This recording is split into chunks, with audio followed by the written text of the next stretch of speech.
So kita akan kurang imbalance akan berlaku. Okey, begitu juga kaki kiri, kanan, letak di atas kerusi, depan sikit. Back from the dead.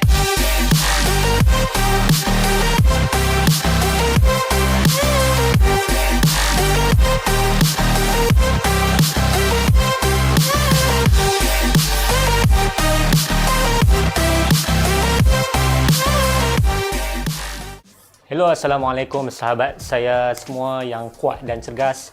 Dalam video kali ini saya nak tunjukkan full body workout, contoh-contoh senaman yang kita boleh buat untuk target masa-masa daripada upper body atas sampailah kita punya core dan kita punya lower body lah, iaitu di bahagian kaki. Pastikan anda melakukan warm up terlebih dahulu. Kita buat contohnya side step ataupun kita start jump.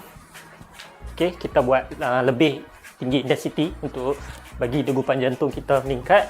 Yang pasti kita panaskan badan kita dan kita bagi jantung kita berdegup lebih laju daripada dalam keadaan kita rehat. Okey, bila kita dah warm up, barulah kita pergi kepada stretching, iaitu kita stretching kita punya upper body, contohnya tricep kita stretching, atau kita punya bahu, kita arm rotate.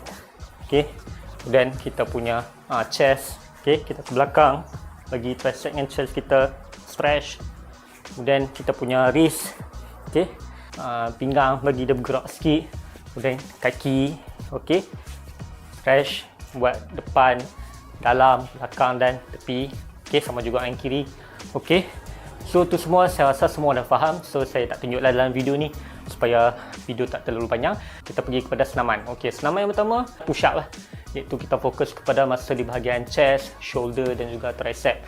So yang ni kita akan buat, kalau beginner boleh buat 5 reps, intermediate nak buat lebih, buat 10 reps pun boleh. Okey, so kita buat contohnya. Okey, andai kata anda tak boleh nak buat senaman push up, push up adalah satu senaman yang susah untuk anda, anda boleh buat knee push up, yang mana anda letak lutut anda letak ke bawah, kemudian so dia kurang macam push up, cumanya dia akan lebih mudah. Okey, andai kata ni push up pun susah, buat push up di tempat yang tinggi. Sebab tu saya ada bawa kerusi hari ni. So kita akan gunakan kerusi dengan tuala. So di atas kerusi anda boleh buat push up dengan lebih mudah, iaitu kita panggil incline push up, di position di bahagian yang lebih tinggi. Okey, anda kata susah juga, atas incline push up pun susah, buatlah dekat dinding. Ambil dinding, buat kat sini. Okey, so anda boleh rasa dia punya tekanan di masa tu. Okey, contraction di chest terutamanya. Okey, kemudian kita pergi kepada bahagian tricep. Push up yang melibatkan tricep adalah sphinx push up. Okey, anda tengok terlebih dahulu. So dah buat ni, turun, naik, turun, naik, turun, naik. Macam mana nak adjust dia punya kesukaran? Kalau lagi jauh kedudukan tangan, lagi senang. Okey, lagi senang. Okey, senang anda nak naik, turun, naik, turun. Kalau lagi dekat, lagi susah. Anda kena bend tangan anda sampai bawah, kemudian tolak balik naik atas. Nampak susah tu. Okey, untuk tricep sphinx push up boleh. Diamond push up pun akan fokus lebih kepada tricep. Okey, so anda buat diamond, tricep anda akan digunakan dengan lebih banyak berbanding chest. Okey, so itu adalah diamond.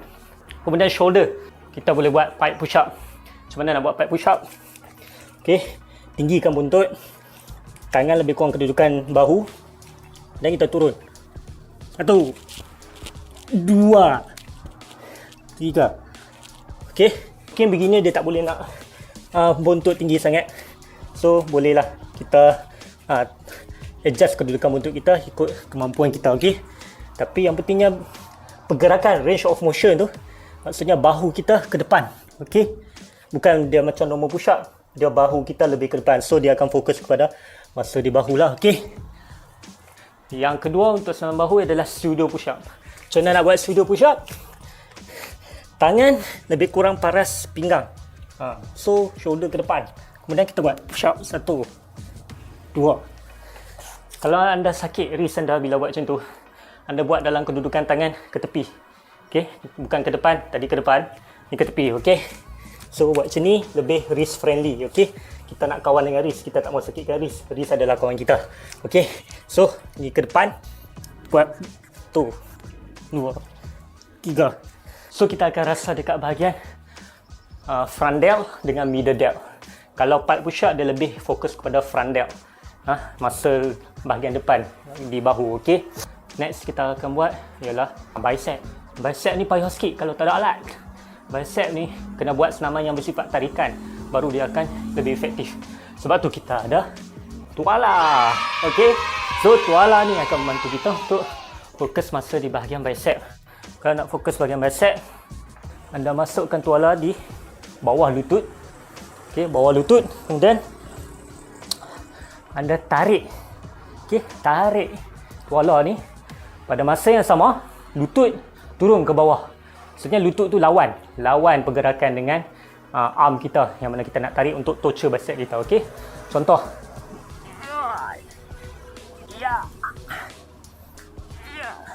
Okay, lutut lawan, bukan lutut ikut saja, lutut lawan. Okay, itu adalah untuk bicep yang pertama. Yang kedua, anda boleh juga buat kena ada kerusi. Itu function kerusi. Okay, so anda baring, letak kaki di atas. Okay, kemudian letak juga tuala bawah lutut. Kemudian cuba tarik. Muslim mungkin dapat sikit kot. Okay, 1 2 3 4 5. Okay, nampak tak? So nampak tak dia punya muscle contraction di bicep tu. Okay, so kita akan tarik, kita guna bicep kita. Okay, pada masa yang sama kita guna juga otot perut sebab kita nak tarik badan kita ke atas kan. Okay, so itu adalah senaman untuk bicep. Kalau mampu beli pull up bar tu lagi cantik. Okay, so seterusnya ini yang kata ni, kalau tak ada pull up bar ni payah sikit nak buat bahagian belakang. Kita ambil tuala, kita guna juga tuala, kita baring, bukan baring, menerap di atas lantai, tuala ke depan, kemudian tarik tuala ke dada. Ni kita angkat. Okay, boleh nampak kan? So yang ni kita akan fokus kepada masa di bahagian back, iaitu kita punya lats, lower and middle trapezius, rhomboids dan yang lain-lain. Okay, so boleh buat guna tuala saja, pastikan kita stretch tuala kita, tarik ke dada. Okay, kaki ikutlah nak angkat ke tak. Asal kalau letak kaki dia lagi susah sebab dia tak tolong kan. Okay, buatlah setakat anda mampu. Ni untuk orang yang tak ada pull up bar lah. Okay, kalau ada pull up bar lagi cantik sebab kita boleh tarik back kita ke atas dan muscle contraction dia lagi efektif, terbaik. Kemudian kita pergi kepada perut. Okay, perut banyak boleh buat berbaring. Contohnya kita buat hollow body crunches. Sebab apa hollow body crunches ni antara yang terbaik? Sebab dia tak gunakan elemen flexibility, mobility. Sebab kalau buat senaman-senaman yang lain, contohnya kacau sini.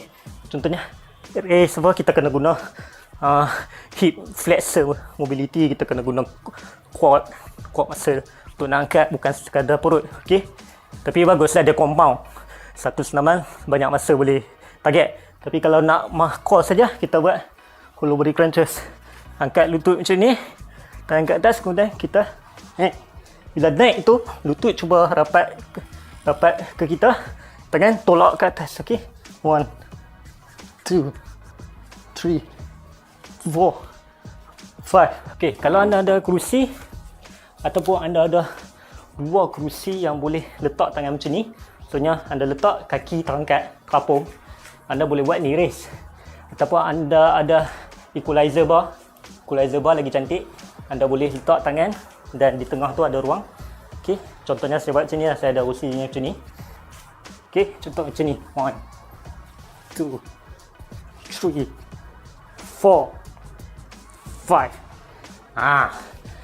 So memang akan rasa sebab kita rapatkan lutut ke perut. Okay, so tu guna kerusi. Tapi anda boleh buat plank di lantai. Kemudian pergi kepada kaki quad selalunya kita akan buat squat lah. Okay, squat yang mana dia akan fokus pada masa di bahagian quadricep, sendi lutut, masa di glutes dan juga sendi di hip flexor. Okay, so kita turun 1 2 3. Okay, naik turun deep mana ikut kemampuan. Kalau boleh turun deep, naik, maka buat deep lagi. Kalau boleh separuh je, okey, buat separuh je. Okey, tak ada masalah. Tapi kalau anda perasan squat ni, kita akan lebih gunakan muscle yang kita dominan. Contohnya kita ni yang kanan, kita ni dominan kanan. Contohnya kita tulis yang kanan, main bola kaki kanan lebih kita gunakan, maka kita akan buat squat, kita lebih gunakan muscle di bahagian kanan daripada bahagian kiri. Mungkin 60%, 40%. So macam mana kita nak elakkan imbalance ni? Kita buat lagi satu jenis squat, iaitu Bulgarian squat. Ya, Bulgarian squat. Kaki di bahagian kiri letak di atas. Okey, letak di atas kerusi. Kalau lagi jauh lagi susah sebenarnya. Okey, so kemudian anda turun. Tangan jangan letak sini. Tangan letak sini kalau letak atas. Okey, so turun. 1 2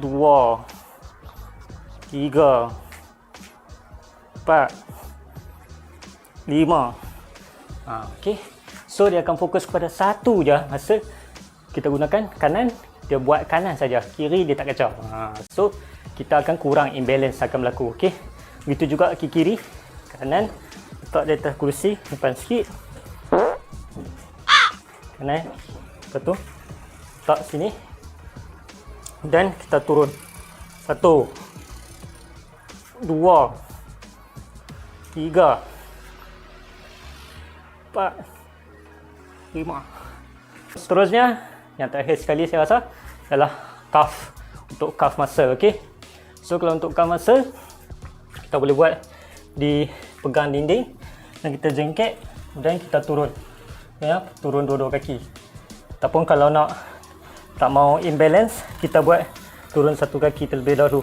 Okey, tunjuk 1 2 3 4 5. Kiri pula 1 2 3 4 5.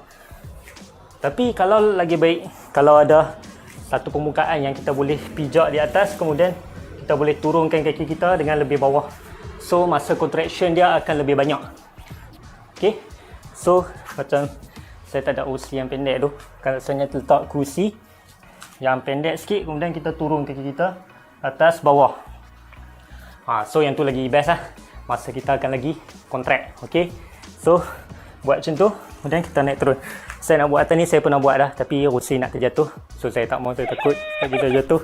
Okey, so itu adalah untuk calf muscle. Okey, so, saya rasa itu saja untuk full body atas sampai bawah. Anda boleh pilih nak buat yang mana, ataupun anda nak buat semua dalam satu set, buat dalam 2 ke 4 set, buat dalam 1 ke 5 reps untuk yang sangat beginner, ataupun kalau anda lebih advance sedikit, buat dalam 8 ke 14 reps untuk hypertrophy, untuk size muscle. Okey, untuk strength 1 ke 5 reps untuk beginner. Okey, so saya harap bermanfaat. So cuba buat di rumah, tak perlu apa-apa alat yang rumit. Ada kerusi kat rumah confirm ada tuala nak mandi confirm ada, guna aja benda ni, tak perlu alat-alat yang lain. Tapi kalau anda perlu, anda boleh tengok video saya yang pasal alat apa yang terbaik untuk anda beli untuk senaman home workout yang efektif. Okey, so terima kasih, selamat mencuba. Subscribe, share, like, komen di bawah apa pendapat anda. Okey, Assalamualaikum.